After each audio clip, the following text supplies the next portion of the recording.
caves, right? It's Right. just, you know, well, what's going on with this caves? Like, I've been everywhere and there's light everywhere and there's no light here. And she's like, oh, would you like to see inside my beautiful caves? And she's like, Yeah, yeah, come sure, into let's my check. parlor, said the spider to Yeah. the fly. Yeah. Now with the cave thing, the only real issue is how does Tulkas get there? Well, Go ahead. I was thinking that once he arrives in Arda, I think the 'Cause problem is going to be that he has trouble actually finding her. Right. But see, the way I envisioned it was there is a thunderbolt from, you know, the heavens, and he, you know, it smites the ground, and there in the smoking crater is the form of Tulkas, right? Because of course we have to make an explicit reference to Thor. We cannot not do that. And Clash of the Titans. Not Clash of the Titans. No, it's not Clash. It's the Immortals where the gods drop down like that. Yeah, right. Terrible movie. Well, specifically Thor. I mean, that's clearly I think he sees the dark area and makes for it. Well, I think it's. I don't think maybe it's so dark he can't find it. I think he strikes them. He smites the mountainside and like shatters it, and like right in front of the cave, basically, and then he can go into the cave. But how do we do that? You mean how did we?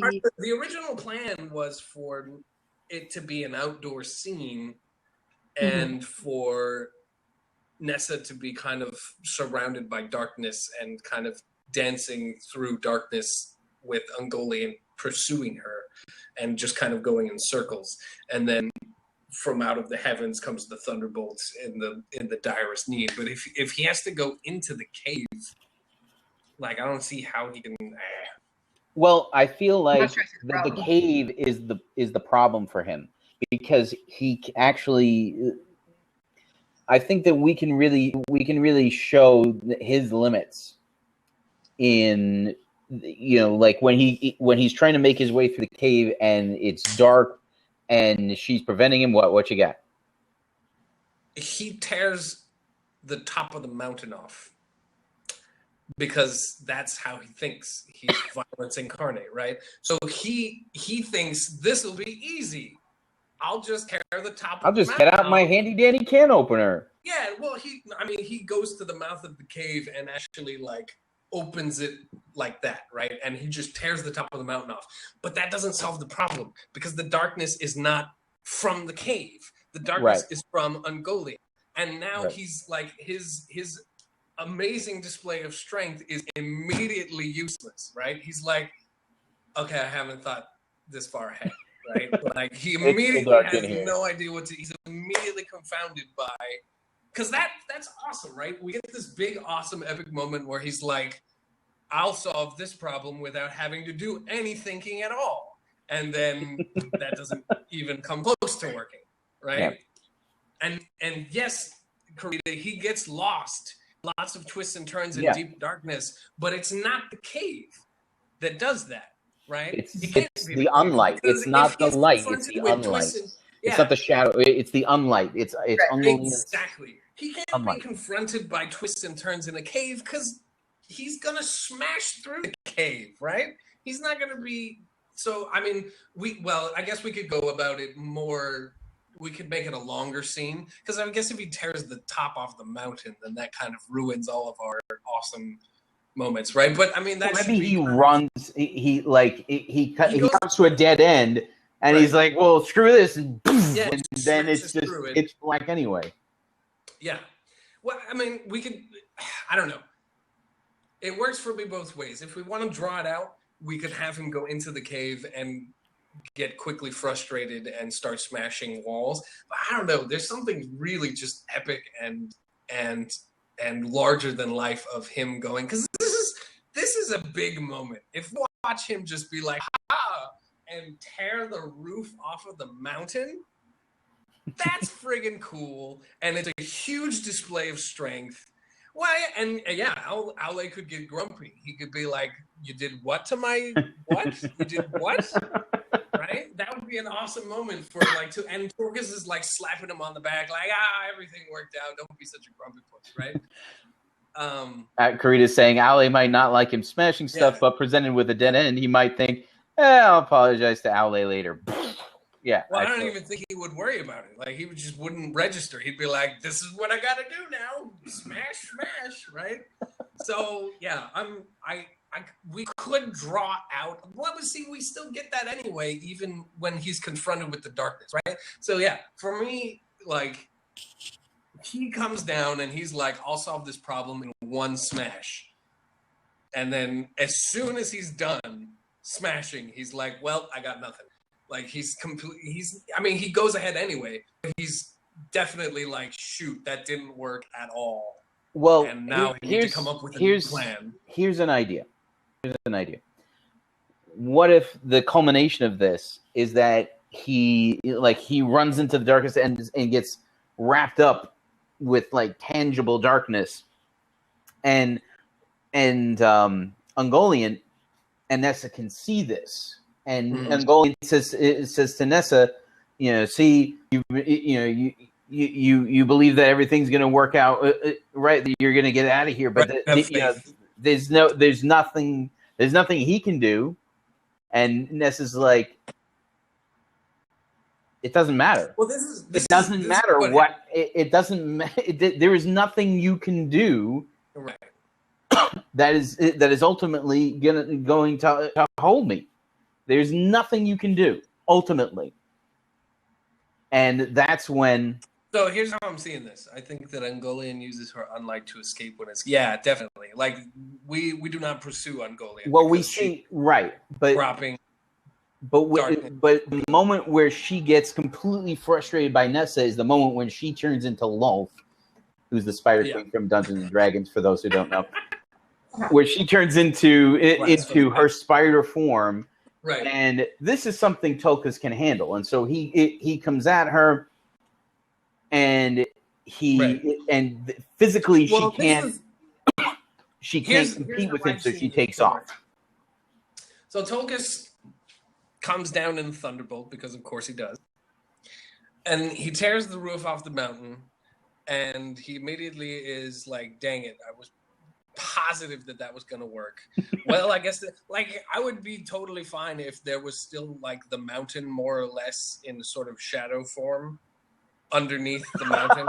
There's still kind of like a vaguely mountain-shaped pillar of darkness, right? Like, Ungoliant has made this her domain, and she's kind of filled all of the nooks and crannies with all of her darkness. And so it's still sort of vaguely mountain-shaped, maybe like less well-defined and mostly made out of like curling tendrils, but whatever. And he's immediately like, well, dang it, that totally didn't work. Well, I guess there's nothing else to do except go into the darkness, because of course, what else would he do? So he runs in there, and this is where he starts getting tangled and like, trapped. And at first he can kind of tear his way through, but it doesn't work, right? Eventually he's kind of ensnared in sort of the same way. And Nessa, Ungoliant should show that to Nessa, right? She should part the darkness, and we should see Tulkas, and Nessa at this point I feel like is kind of avoiding.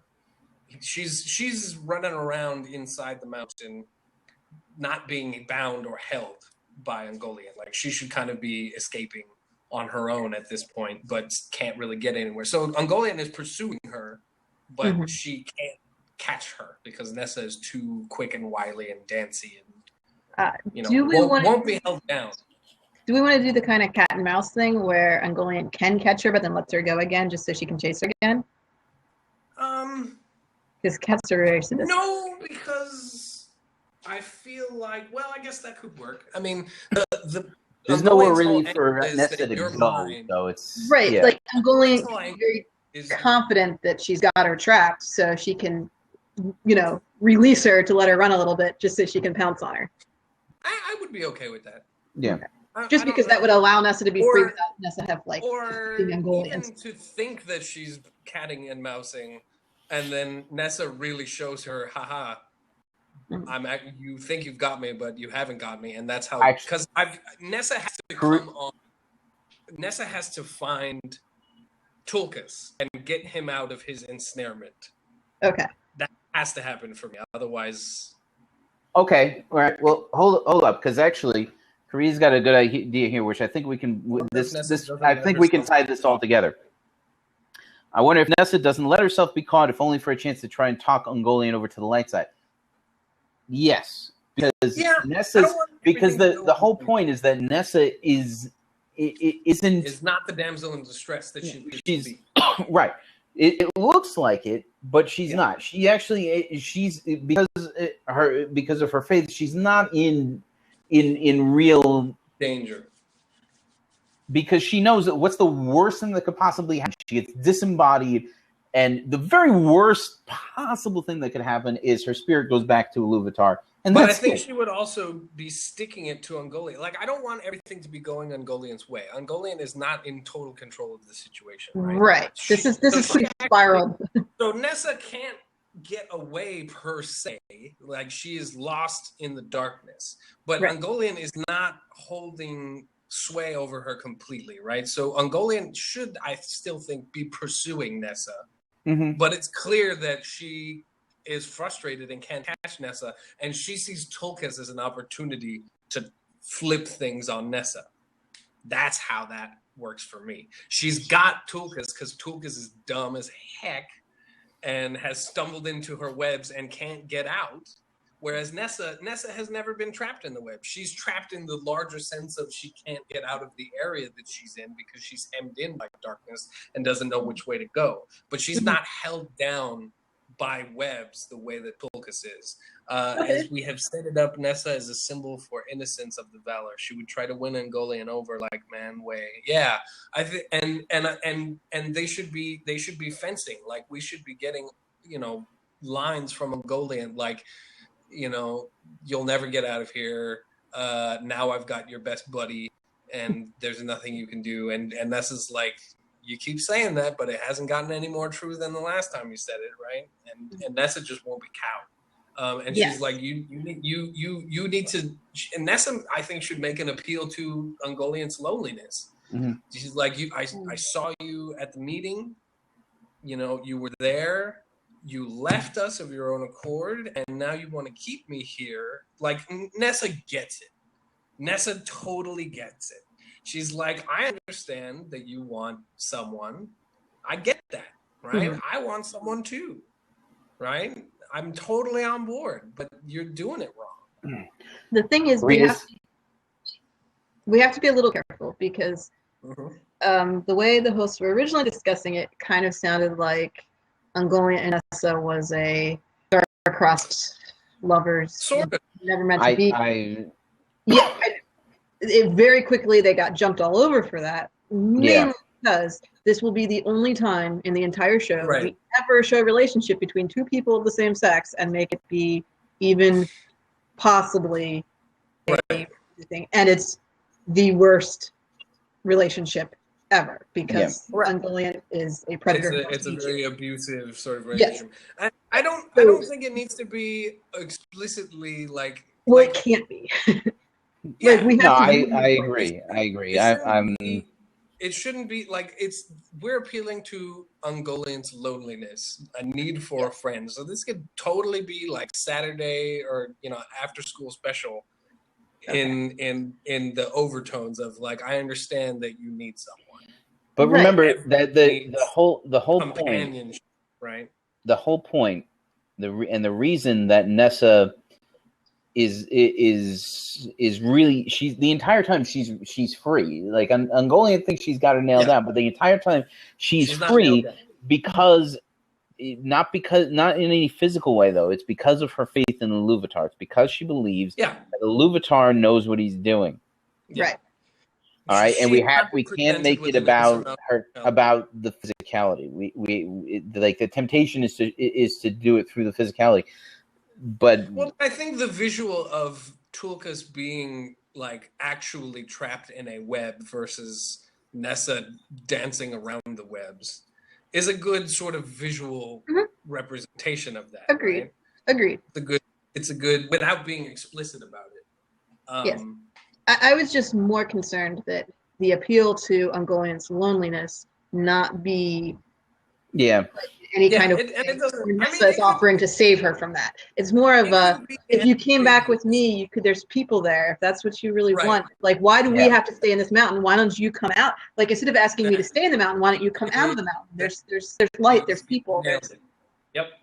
So exactly. I mean, we can do the whole golem thing with it. And I mean, it can be a little ambiguous, and people can make up their own minds if they want. But people are going to do that no matter what we do.